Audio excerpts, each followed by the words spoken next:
This is Report to Wyoming. This show targets local issues that matter right here in Natrona County, where I talk to real people about their thoughts and ideas. Janelle Molony calls in for this episode to discuss her new book titled Emigrant Tales of the Platte River Raids. She has 3 previous books published along with short stories, anthologies, and many magazine publications. She's working on a couple fictions right now. It was a delight talking to her about her newest book, which features accounts from survivors of the 1864 attacks on the Oregon and overland trails through Wyoming by the Northern Plains Indians. I kick things off by asking her when she started writing. I got started writing in college. I actually attended Arizona State University, and I studied theater. And when I was studying theater, I really got into the character studies of who these people were and why they were motivated to do what they wanted to do. And I believe that really carried over into my writing as I transitioned into becoming a local journalist where I am. And I started writing personal interest pieces and doing the same kind of treatment on the people that I was writing about and discovering who they are, why they do what they do, and why it is important that they have accomplished whatever it is, opening a new business or whatever achievement they have. So that actually carried over into becoming a blogger and then an author on my own. I have 4 published books right now, all nonfiction, all award-winning.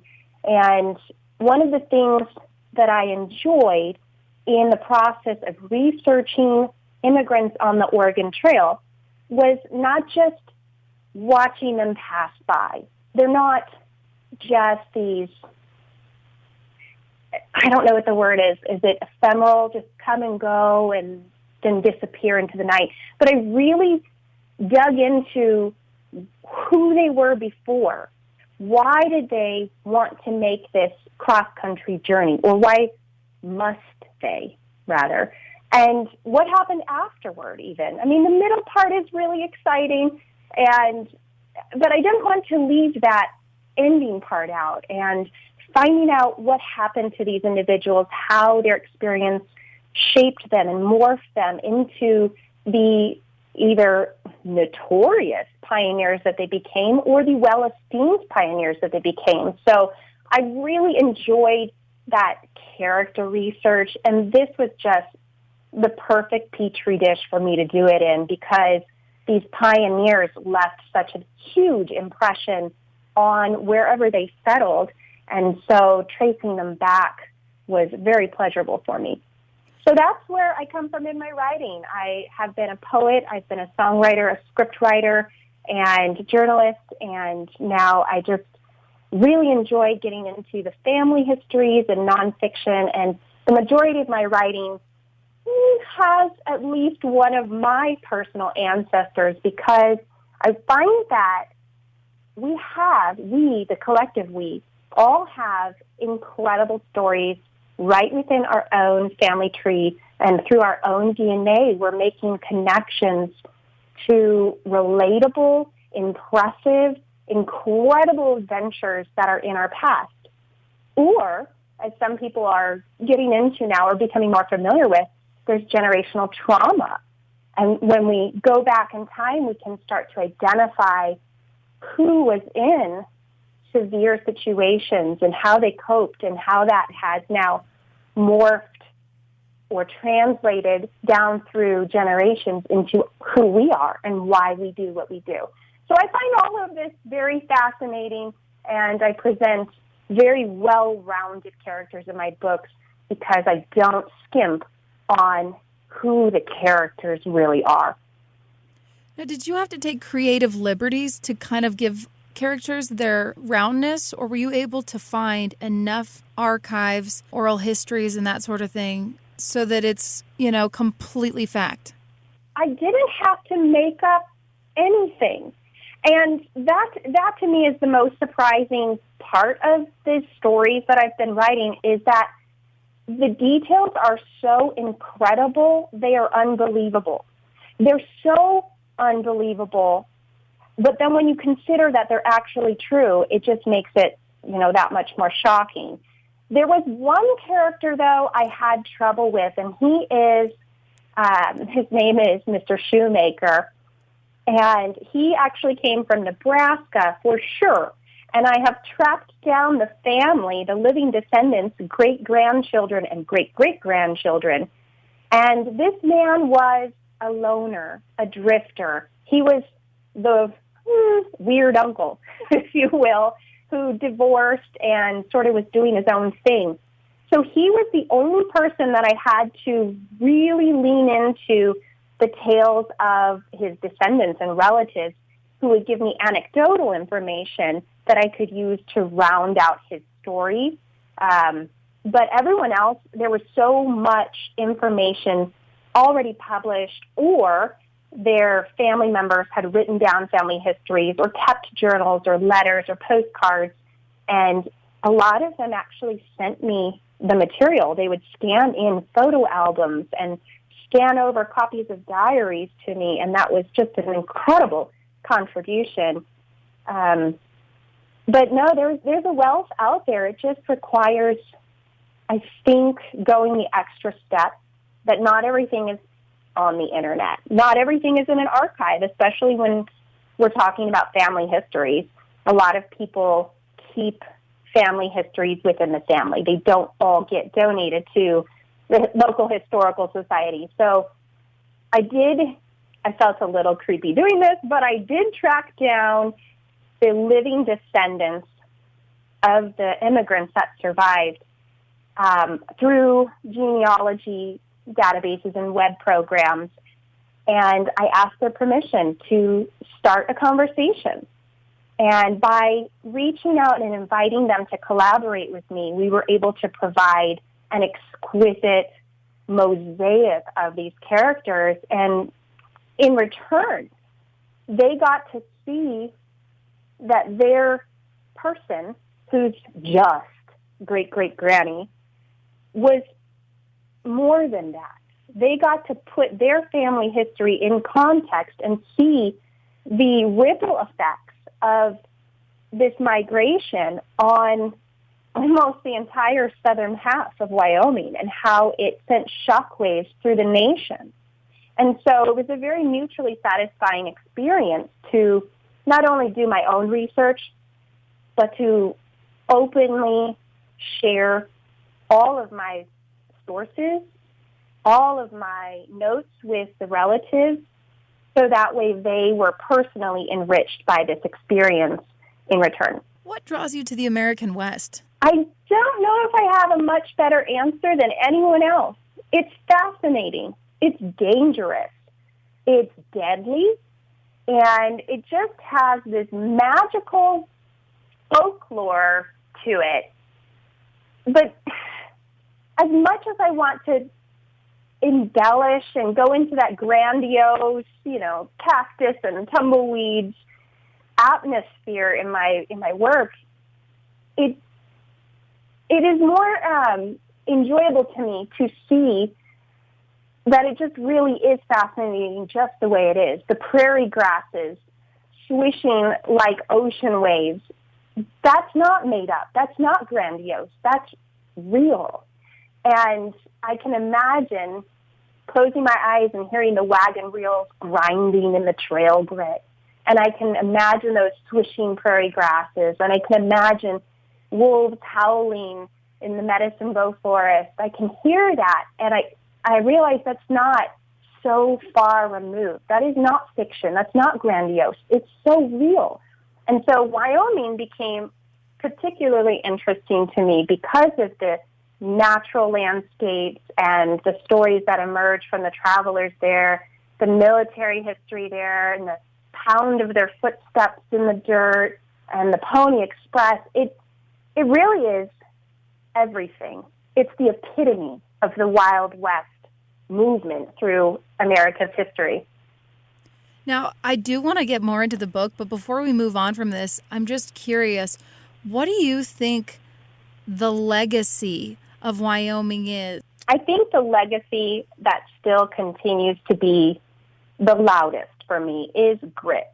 Those who crossed the Missouri, those who chose to settle in unincorporated wilderness and start their own government, start their own towns, start venturing off into trails that have never been carved before. That requires such grit that's the legacy. That's something that we're missing today. That's something that I think my generation, and especially the generations to come, don't quite get. There's no opportunity to get that anymore. There's no new. There's no untouched anymore. And so that grit is what is so powerful about Wyoming's territorial past. Yeah, and when I think about like grit, I think toughness, and a lot of these people's stories involve so much hardship, losing children at all ages, losing loved ones, hunger, the unknown, like you're saying. How has studying those things informed you in your own life?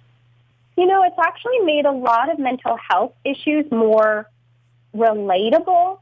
And I think that element has been passed over in a lot of prior literature, especially on historical subjects, where mental health issues now are quite spoken about and everyone is quite open about what they're dealing with, and medication comes quite freely these days.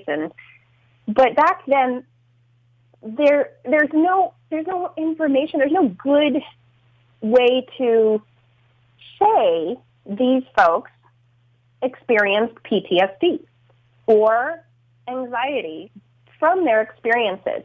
But because I was able to do that 360-degree view of who these people are and go into their future, I actually really enjoyed seeing how mental health issues emerged and getting to a place of compassion for these individuals who, yes, they survived, but they were scarred in the process. And some of them went on to become highly successful farmers and lawyers and whatnot. But some of them didn't.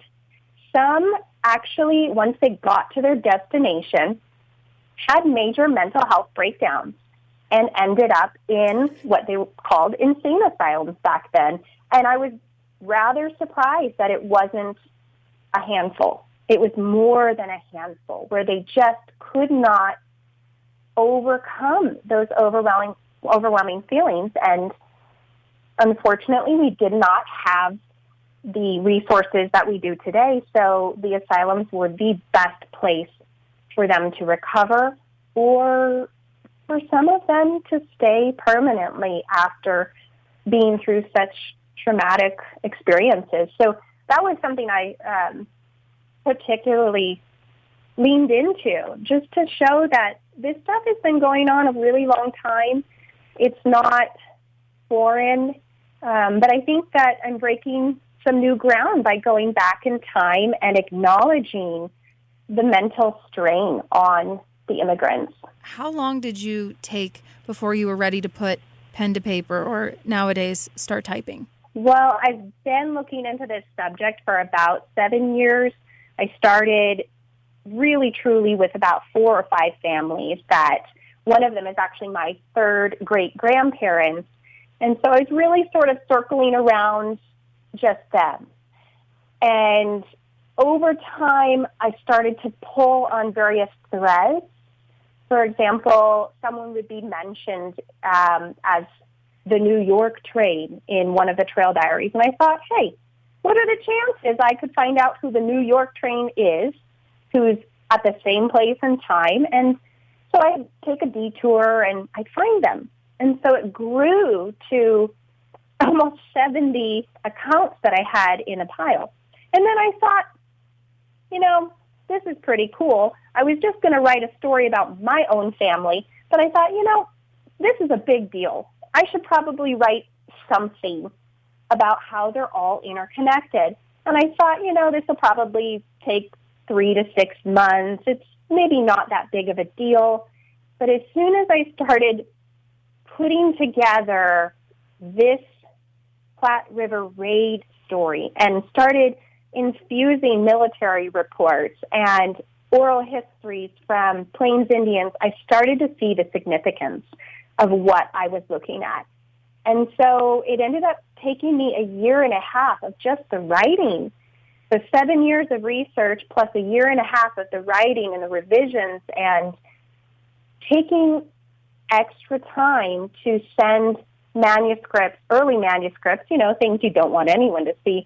But I sent them out to those living descendants, and I really invited them to not only contribute, but to correct any of the narrative that maybe did not put their family in a good light, or maybe was a little off, or maybe they could embellish with other resources. And so the collaboration, in my opinion, slowed everything down, but it was worth every second, because now every single family member is proud of this work, and they're all acknowledged in the book as being contributors or advisors, and I really feel like it was worth it. So I guess we're looking at 8.5 years for one book. That's a long time. So where does this book take place, the setting?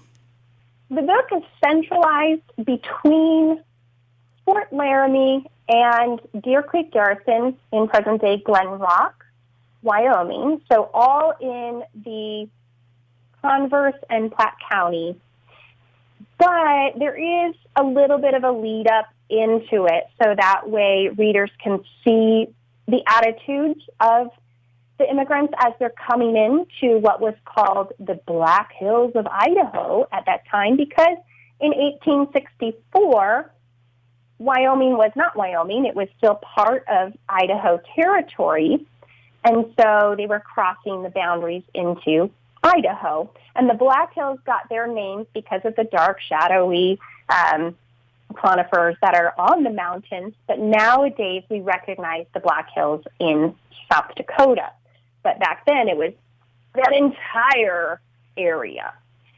So the lead-up shows you how some of the immigrants are completely oblivious to any kind of danger. They're having a good time. They're at peace. They have good relations with the local Northern Plains Indians that are in the area. Some of them have previous experiences that make them quite jaded or resistant or fearful, and so they're going into this 3-day period, or it kind of residually last 2 weeks. They're going into this very agitated and tense, and then you get to look at the state of the Union Army, who is based at Fort Laramie in, I think it was called the Nebraska Territory at that time, or the Nebraska Unit, and how they felt out in the plains, and how they were just incredibly casual about everything they did. They were considered inebriates. A lot of them were recent transfers from a Confederate battle where they were given an opportunity to either become prisoners of war or become turncoats and go out to Fort Laramie. So a lot of them had no buy-in, and they could care less what happened to anyone at any time. And so you'll get a sense for what people are walking into, and do they have protection? Do they feel safe? Is anyone doing their job? And then once we get into those fated Black Hills, we see the world kind of crumble, and everyone's being ambushed. Everyone's looking over their shoulder, and I mean, that's the juicy stuff I'm sure we'll get to. But you really get a sense for when these immigrants left the immediate vicinity of Fort Laramie, they had no one watching their back except for people with ill will. There was no protection. There was no calling for help. They were completely on their own to live or die in these 3-day attacks that came down on them. So you do get a sense as there's that buildup of, oh boy, we've got to figure this out on our own. And if we don't, this is it. And we're not talking about soldiers. We're talking about farmers, moms, 12-year-old boys. We're talking about non-soldiers, civilians who are going to fight for their lives with whatever they have. Would this have been a single company? What do you mean by company? Yeah, and maybe you could help me out if that's not the right word, but the emigrants traveling together, how many people are we talking about? Oh, well, 1864 was one of the highest populated years for travelers, and there is an actual record of how many people had traveled through the area prior to this event, and it totaled to about 10,000. I think the last count that was noted was around July 9th. So about 10,000 people had gone through already. And this is motivated by, there's a new gold boom in Montana at that point. There's a new silver mine open in Idaho, and of course, California booming. So there's a lot going on. So this is a really heavy year for traffic besides the Civil War and all the folks that are trying to get out of either being conscripted or drafted or just getting out of their war-torn neighborhood where, their front yards are being abused by soldiers and their cattle and their chickens are being eaten by soldiers and they have nothing left. They're being depleted of resources. So it was a really heavy travel season. Okay. But there's not a real sense of unity or a conglomerate that we're going to follow in the book. I do define every single smaller company. Some are as large as 80 people. Some are as small as just one dude and a horse.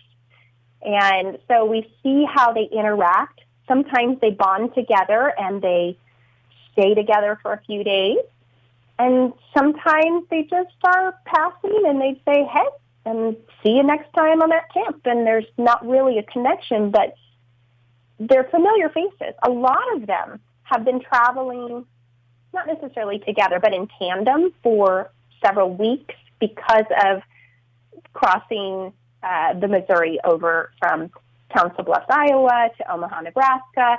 There's a huge delay there, and they all kind of launch in the same time frame. So there's a lot of communal attitudes. There's a lot of familiarity and friendliness, but they don't all end up together. There is one group, though, the Morris family and the Hastings family, both from Iowa, who are not necessarily neighbors. They're in the same general area of Iowa, but along the way, they both are attacked together. They become, I don't know if you can call it trauma bonded, but yeah, I guess, and continue traveling together to Oregon. And then their children end up marrying each other, and they become neighbors in Oregon, and they become one big family because of this experience. So I do see those as well, and each unit, whether they evolve or merge or split, is tracked sort of on their own little narrative through the book. So it's really easy for readers to follow along because they're grouped. Now, can we sympathize in this book with the Northern Plain Indians? And how do you reconcile with the violence that could be perceived as cruelty? I am so glad you asked that question. I think it's a really important point to be made, is that there is sympathy to be given. There's compassion to be given. And yes, there absolutely will be a confrontation that readers must make, because they're going to see the bird's eye view. It's easy to get lost in just one trail diary and hear from this one person who calls the Native Americans or the indigenous people various slurs. And they say, oh, yeah, they attacked their dad. But when you see the bird's eye view of how there were mistreatments after mistreatments and abuses of treaties and rules, the government would change the rules without communicating them properly, without having agreement. And so the Plains Indians in this book are very deeply betrayed, personally betrayed. And so what they do, in my opinion, is a matter of restitution. which is part of their culture. If you happen to kill one of my horses, cool, give me one of your horses and I'll kill it and we're good. And truly, we're good. Fair is fair. So I believe that was a huge motivating factor, and I think readers will see that, and they'll see that it was very important for them to make sure that this debt was paid. However, for the immigrants that are going through, they're completely innocent and unaware of the debt that is owed, and they are the ones that end up having to pay the price, which is unfair. Ultimately, though, I was very fortunate to find it. There's an oral history from a chief and a sub-chief and the sub-chief's wife that are included in the narrative that show how, yes, one of them was involved in the attacks and the other one was not, but they show how ultimately it's very, it's not personal. No one intended to hurt or kill humans at all. It was just an intent to stop travel onto their treaty-protected land. It was an intent to send a message to say, please stay on the designated trail. However, the situation completely blew up. And, of course, the immigrants are going to fight back. And so I don't think that was bargained for, if you know what I mean. And so the punishment that came after that was so biased and so specific, aimed at one specific individual in one of the tribal nations that literally was not even there, was not even in that area at all for the entire duration of these attacks. And yet they just decided he must be the guy. And so I do point that out. I show how that dynamic really sours how we perceive what the military did and how they just sort of, again, make up the rules or make up their own sense of justice at that time without confession or evidence of a crime. And so I think that readers will see that, and I think it's not an easy truth to see. Just like if we're to go back towards World War II, and we talk about the prison camps, or as folks like to call them, incarceration camps or concentration camps, or however else you want to euphemize that. But it's difficult to acknowledge, even today, that the Americans did such a vile thing to a marginalized community. And I think the same discomfort will be there. When folks read the book, they're going to get a sliver. And that, I mean, really, just one sliver. It's 3 voices that I was able to find written documentation on where they were completely distrusted, abused, mistreated in a way that there's no excuse for. There's no explaining it away. There's no reconciling it. And there really is no reconciling. There's no apology ever made. There's no restitution made. There's no acknowledgement made for how they mistreated the Plains Indians who either were or were not even involved. And so, yes, readers will have to, I think, confront those biases and those preconceived notions, and they're going to see who really needs to be held accountable.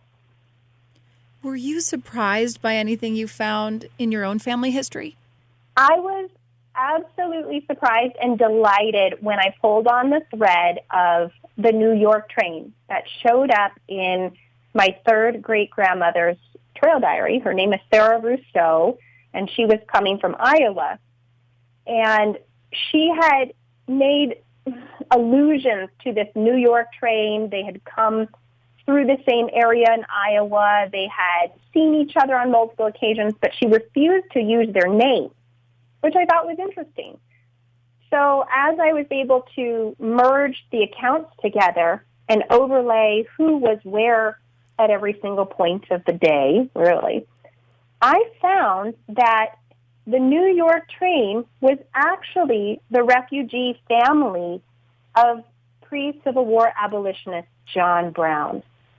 And they had done their absolute best to remain anonymous. It was essential that no one found out who they were, because even though they weren't necessarily, there's a debate on that, involved in the massacres in Kansas or the Harpersbury siege in West Virginia, or Virginia back then, they still had targets on their back as political, martyrs. And they needed to be punished for supporting John Brown, for helping to conceal what he was doing. So Southern sympathizers who were on the trail got wind that they were also on the trail, and they were hunting them down with plans to assassinate them. So it was very, very important that the Browns remained concealed. And one family was very close to them and names them constantly. They're always doing things with the Browns, and they're very friendly and familiar to each other. So once they were with the Pella Company, who my ancestors were with, it was so obvious that the Browns were the New York train. And I love that. My third great-grandmother had, even in her diary, who's going to read this diary? I don't know if she's thinking she's going to ever have it published.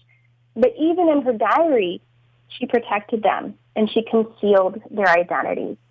And I appreciate that. I mean, it made it a harder thing for me to dig up later. It made it a more challenging discovery, but I love that she was part of the people who protected them from that potential disaster. Oh, that's amazing. I can't imagine reading my great-great-grandmother's diary. I don't know how many greats were in there. I think that would just be so intimate and little peek into their world. How was that for you? Again, you have to confront some of those opinions when you're reading someone's diary. I think they don't want or expect anyone to read it later. And so we do see some judgment. We do see issues that are undesirable, opinions about people that are undesirable. Actually, she had some pretty strong opinions about then Mormon President Brigham Young when she ended up in Utah, and she calls him fat. And so I just kind of get a kick out of that, because at this time, these are ideas and words that women cannot speak out loud. They cannot have publicly published or known that they have these very strong thoughts or opinions about the world around them. So she put it all in her diary, and there is no filter. So for me to read that and go, oh, Granny, you can't use those words now, or Granny, that was a little harsh, or however it might be. But I did find some moments in there where she truly, I would call her a feminist, because when she saw women who were in need, women who perhaps they found themselves pregnant without a spouse, or they found themselves struggling with their sense of identity or perhaps even sexuality, although she alludes to it but doesn't use those words.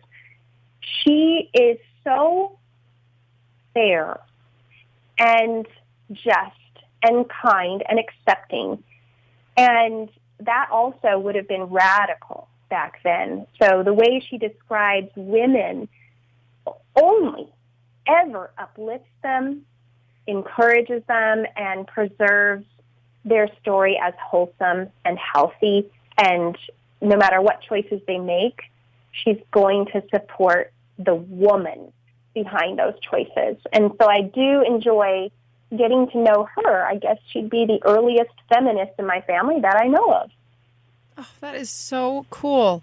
When can people get their hands on this? The books are currently on Amazon in ebook, and as of January 6th, the paperbacks are available. However, the paperbacks are available for distributors and retailers right now. And I am thrilled that I could actually, through the edits, reduce the price a little bit to make it easier. But it is a huge book. It is almost 600 pages, so it is pretty hefty. So there is that in the price consideration, but it is worth it. You will go on a adventure, not just a journey. You're going to go on an adventure. You're going to soak up the magic of the West. You're going to see and have your heart pound when you get into those tight, squeezy moments in there. And you're going to either cheer for, you may even cry when you see the outcomes. And so I really feel like this is going to be an enjoyable reading experience, even if you're not interested in the Civil War. This is enjoyable, especially for women, because I make sure that women's voices are prominent in the narrative. And this is enjoyable for those who love the Western literature. But beyond that, it's a fun read. I mean, it's an exciting read. It doesn't read like an academic nonfiction at all. It reads like this is a fictional, impossible situation. But the reality is it wasn't. It was real. And so that's going to hit the readers really hard. So I hope they enjoy it. I can't wait to read the reviews. This has been Report to Wyoming, presented in the public interest by Town Square Media.